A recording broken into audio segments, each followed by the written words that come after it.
Pred Botrsom smo mi živeli zelo lagodno življenje. Oba dva partnerja smo imela službe, imamo 18 let delovne dobe. Pred 2 letoma sem pa iz danes na jutri izgubila službo. Šok. Da veš, da ni več prihodka, da veš, kako boš položnice plačal, da ne veš, kako otrokoma ponuditi stvari, ki si mi jih prej ponudil. Šok. Čez par mesecev se je možu v službi zgodila delovna nesreča. Zaradi te nesreče so ga prestavili na drugo delovno mesto in se mu je plača tudi znižala. In mi smo iz nekega lagodnega življenja, z neke cone ugodja, prispeli na samem dnu. Grozno. Jaz vem, da sem jokala par dni, da nisem spala, da smo razmišljali, kako bomo preživeli. Ne gre. Tako začetek družinske agonije opiše mama 2 šolarjev. Družini se je po izgubi tako velikega dela dohodka življenje bistveno spremenilo. Vsak nujen nakup se je iz opravka, ki ga je prej opravila mimogrede, spremenil v ponižujočo muko. Sem imela se tako spomnen kalkulator seboj, sem v voziček dajala najcenejše stvari in na kalkulator računala, če bom prišla z 20 evrami do blagajne. In ko je včasih šlo čez, sem pogledala v voziček, pa si rekla, kaj je zdaj le trenutno res nujno, da rabim. Sramota, ponižana, groza, ko greš od police do police. Jaz vem, da sem še bila včasih, sem prav solze v očeh imela, ko sem pogledala, pa sem rekla, lej, tole bi lahko ima kupila, pa ima ne morem. Pa sem pogledala, drugi so v trgovini imeli polne vozičke, vseh super stvari, od paštetk do moj sin se tak spomnim, je imel taki sirček prav rad. Lej, nisem mogla kupiti. Da se ne pogovarjamo o rojstnih dnevah.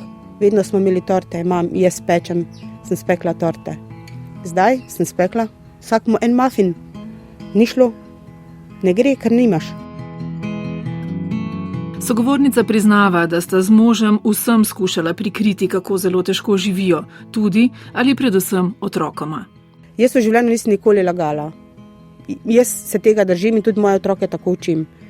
Ampak v tistem trenutku, ko sem jaz izgubila službo in smo mi pristali na čisto samem dnu, lahko priznam, še moji starši niso vedeli za našo stisko. Na zunaj smo vedno urejena družina, vedno se delamo močne. V bistvu otroka sta še tako mala, da še ne vesta, kaj je to, da si na nekem samem dnu pristaneš. Za partnerjem smo rekla, ne bova kazala, bova močna za naju, za otroke. In ko ti moraš lagati, najhuje je bilo v šoli, ko so bili zaključni izleti, pa otrok ni mogel iti, ko so bili tečaji plavanja. Ne bom v življenju pozabila, moj otrok sin obožuje vodo. In ko sem mu jaz rekla, da ne mora iti na tečaj plavanja, sem se mu lagala. Rekla sem mu, veš kaj, tečaj plavanja odpade. Ja, zakaj bom pa jaz doma? Ja, zato, ker ne bo v šoli nič takega posebnega, pa si lahko malo z mamico doma, da ti ne bo dolg čas. V šoli sem jim lagala, da je otrok bolan. Ne moreš drugače. Je bil kak kulturni dan, so šli v gledališče, nikoli nikamor ni šel. Na noben zaključni izlet ni šel. Težave so bile tudi šolske potrebščine. Deklica namreč zaradi različnih težav, tudi avtizma, obiskuje šolo s prilagojenim programom.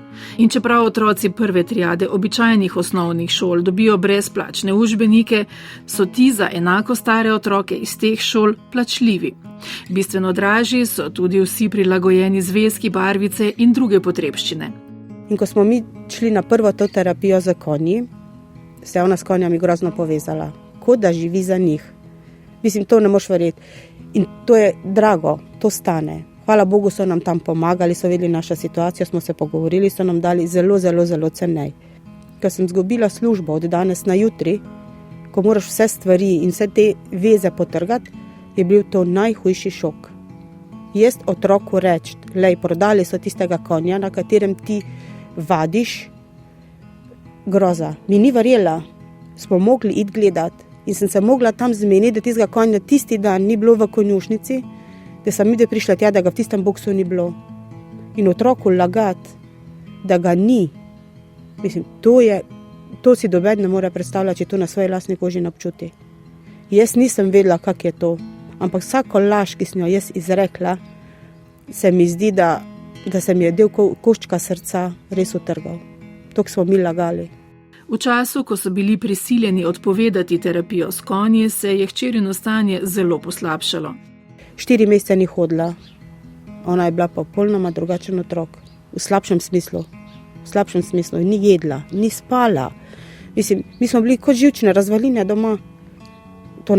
To si ne moreš predstavljati, to so muke. To je muka.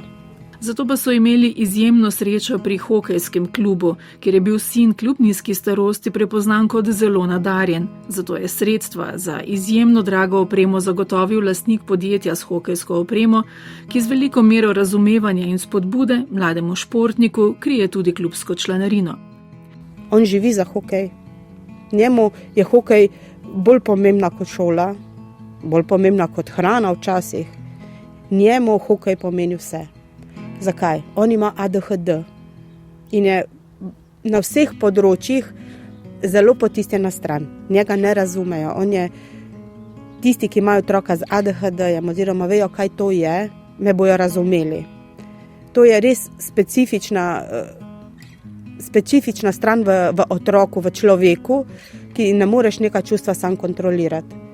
In da bi jaz njemu vzela hokej, po mojem, bi mu skrajšala življenje. Njemu to ful pomeni. On se je tam najdel. On je tam sprejet takšen, kot je. Ko recimo v šoli med prijatelji, lahko jaz povem, on prijateljev nima. V šolo, recimo na rojstne dneve, ga tudi ne vabijo. Je bolj kot ne kar samotar. Pri hokeju se on počuti in je on glavn. On je golman. Konc tekme vsi priletijo do njega, se vržejo na njega. Njemu je to, on je tam car. Njemu je to, se pravim, bolj pomembno že skoraj kot zrak, ki ga diha. In da bi jaz njemu to vzela. Katastrofa.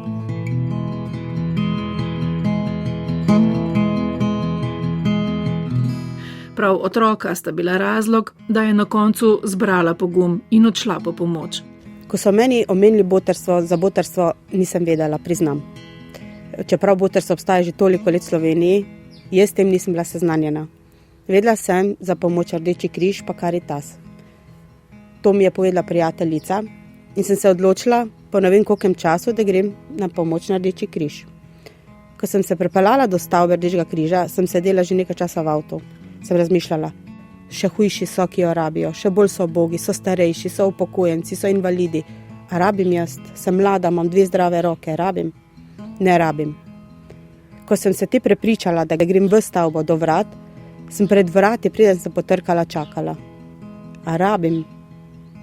Ne rabim jaz. Rabita otroka. Imela sem srečo, da so na Rdečem križu zaposleni čudoviti ljudje. Ker je ta gospod takoj čutil mojo stisko, me je lepo popeljal, čez ves pogovor, mi vse povedal, pomagal. Vem, da mi je na koncu še rekel, gospa, kje ste hodili prej? Ampak res je težko iti in mnogo ljudi tega ne ve. Mnogo ljudi se za to ne odloči, prav zaradi take stiske, ki sem jo jaz doživela. Ker mene je v tistem trenutku bilo tako sram, iti pa prositi.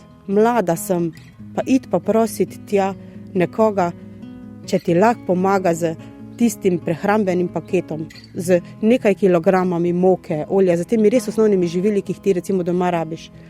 Ampak nam je to ogromno pomenilo. Nam še to zdaj ogromno pomeni. Mi še zdaj ta paket dobivamo in sem res hvaležna za ta paket. Za botrstvo je povedala prijateljica. Vloge na to zaradi sramu dolgo ni oddala. Vzamem papirje, izpolnem, napišem datum. A dam naprej? Ne dam. Je minalo zopet nekaj časa. Je bilo že leto pa pol, ko sem bila brez službe doma, še nisem dala na botrstvo. Zadržek je bil enak kot pri prošnji za pomoč šolskega sklada. Priznati moraš, da ti je spodletelo in da za otroke nisi sposoben skrbeti sam, pravi sogovornica. Še takrat se spomnim, sem imela cmok v grlu.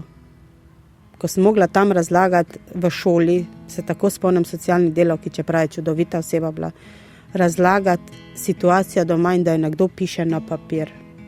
To je kot bi pisal tvojo življenjsko zgodbo, kako v bistvu od danes na jutri postaneš nič. Meni je bilo to najbolj groza. Meni je bilo najbolj groza to, da včasih smo živeli, ne rečem luksuzno, ampak udobno življenje. Si lahko otroku kupil, kar si želel. Smo šli v kino, si šel to, zdaj pa tam nekomu, tujemu človeku, tretjemu človeku razlagaš, da računaš v trgovini vsak evro, vsak cent, da kupiš čim več za čim manj denarja. Po letu in pol odlašanja je nato le zbrala pogum. In ko mi gospa pove, da so nam odobrili botrstvo, jaz sem se na mile solze razjokala. Jaz se tako spomnim, meni so solze tekle, jaz sem se pa smejala. Mislim, to je tak čuden efekt, a ne se smejiš, pa ti solze tečejo, ampak to so bile res tiste solze sreče. In ko mi gospa najprej pove, da mi pač pripada ta minimalni znesek, pa to sem rekla, lejte, če mi date 10 evrov, že meni zelo veliko pomeni. Meni se je odprl čisto nov svet in se mi zdi, da od takrat naprej, ko so nam odobrili botrstvo, nam je tudi v življenju, nismo bili več na dnu.